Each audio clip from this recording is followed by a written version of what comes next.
ಸಿದ್ದಣ್ಣ ಶೆಟ್ಟಿ ಯೂಟ್ಯೂಬ್ಗೆ ಸ್ವಾಗತ. ಆತ್ಮೀಯ ಎಲ್ಲ ಅತಿಥಿ ಶಿಕ್ಷಕರಿಗೆ ತಿಳಿಸಿಪಡಿಸುವುದೇನೆಂದರೆ, ಇವತ್ತು ಕರ್ನಾಟಕ ಸರ್ಕಾರ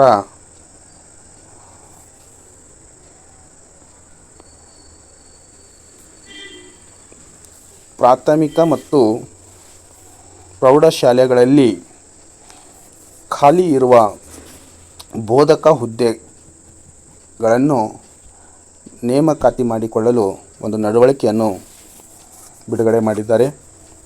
ಆ ನಡವಳಿಕೆ ತಮ್ಮ ಎದುರಿಗೆ ಹೇಳಲು ಇಚ್ಛಿಸುತ್ತೇನೆ. ವಿಷಯ 2025-26ನೇ ಸಾಲಿನ ಶೈಕ್ಷಣಿಕ ರಾಜ್ಯ ಸರ್ಕಾರಿಯ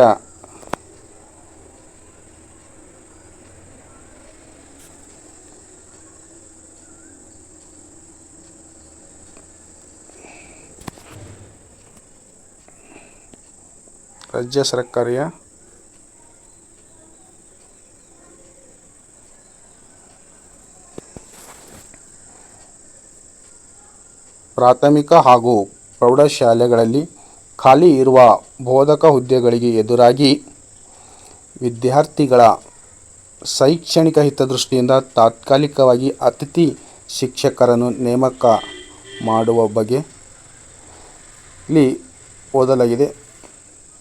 ಒಂದು ಸರ್ಕಾರ ಆದೇಶ ಸಂಖ್ಯೆ EP 166 SES 2023 ದಿನಾಂಕ 25/5/2023 ಮತ್ತು 18/8/2023 ಹಾಗೂ 1/6/2024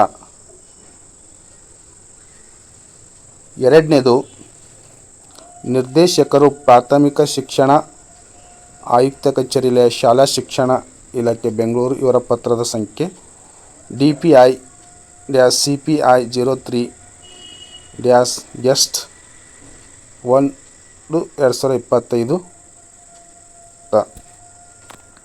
ಇಲ್ಲಿ ಈ ಒಂದು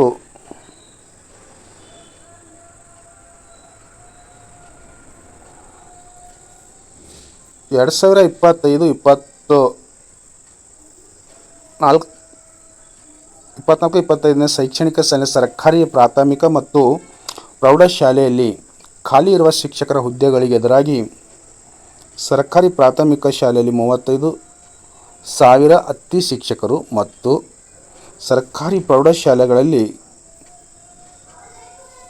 10,000 ಅತಿಥಿ ಶಿಕ್ಷಕರನ್ನು ಒಳಗೊಂಡಂತೆ ಒಟ್ಟು 45,000 ಅತಿಥಿ ಶಿಕ್ಷಕರನ್ನು ತಾತ್ಕಾಲಿಕವಾಗಿ ನೇರ ನೇಮಕಾತಿ ಮೂಲಕ ಶಿಕ್ಷಕರನ್ನು ಭರ್ತಿ ಮಾಡುವವರೆಗೆ ಅಥವಾ ಶೈಕ್ಷಣಿಕ ವರ್ಷದ ಅಂತ್ಯದವರೆಗೆ ಎಂಬ ಷರತ್ತಿಗೊಳಪಟ್ಟು ಅತಿಥಿ ಶಿಕ್ಷಕರನ್ನು ನೇಮಕ ಮಾಡಿಕೊಳ್ಳಲು ಸರ್ಕಾರ ಮಂಜೂರಾತಿ ನೀಡಿ ಆದೇಶಿಸಲಾಗಿದೆ.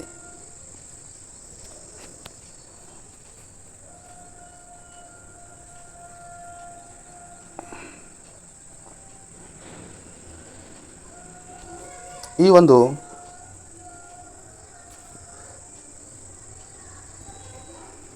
ಆದೇಶಕ್ಕನುಗುಣವಾಗಿ ನಿಯಮ 2ರ ಪ್ರಕಾರ ನೋಡಿ, ಮೇಲೆ ಕ್ರಮ ಸಂಖ್ಯೆ 2ರ ಒಂದು ನಿರ್ದೇಶನ ಪ್ರಾಥಮಿಕ ಶಿಕ್ಷಣ ಆಯುಕ್ತರ ಒಂದು ಕಚೇರಿ ಶಾಲಾ ಶಿಕ್ಷಣ ಬೆಂಗಳೂರು ಇವರ ಪತ್ರ ಸಂಖ್ಯೆ ನೋಡಿ,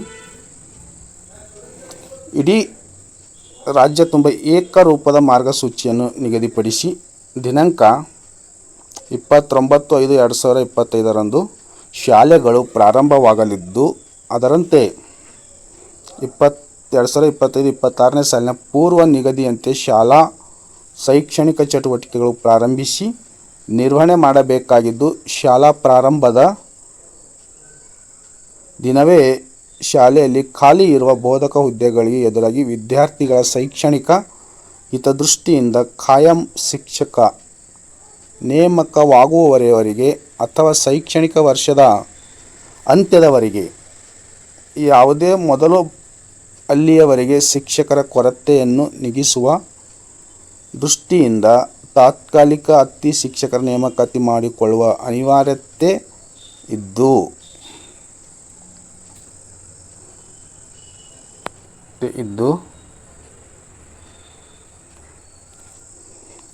ಪ್ರಾಥಮಿಕ ಮತ್ತು ಪ್ರೌಢಶಾಲೆ ಪ್ರಾರಂಭಿಸಿ ಶೈಕ್ಷಣಿಕ ಚಟುವಟಿಕೆ ನಿರ್ವಹಣೆ ಮಾಡಬೇಕಾಗಿರುತ್ತದೆ ಎಂದು ವರದಿ ಮಾಡಿರುತ್ತಾರೆ.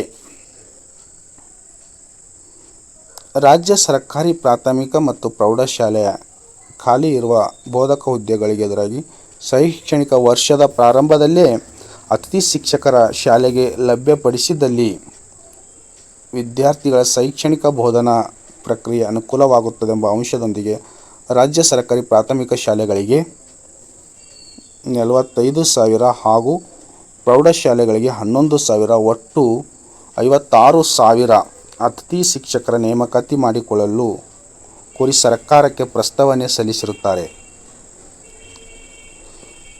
ಈ ಪ್ರಸ್ತಾವನೆಗೆ ಅನುಗುಣವಾಗಿ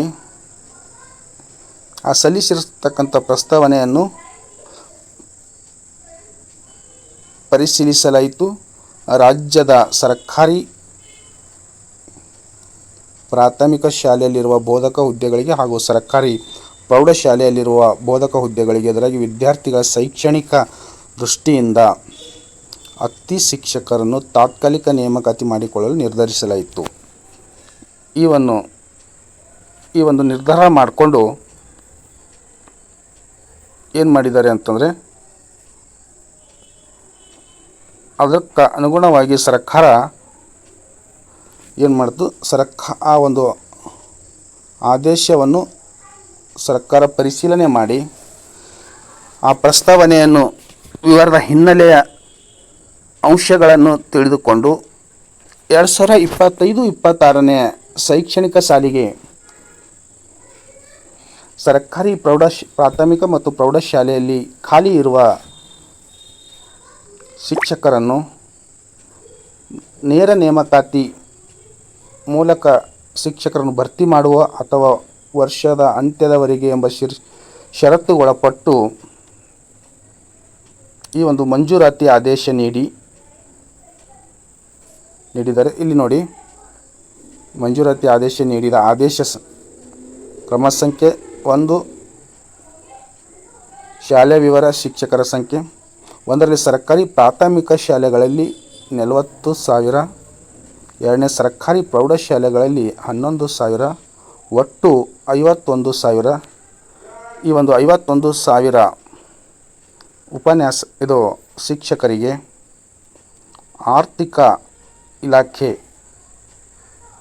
ಒಂದು ಸಂಖ್ಯೆ IE323 ವೆಚ್ಚ 8/2020 ದಿನಾಂಕ 15/5/2025ರಲ್ಲಿ ನೀಡಿರುವ ಸಹಮತಿ ಮೇರೆಗೆ ಹೊರಡಿಸಿದ್ದಾರೆ.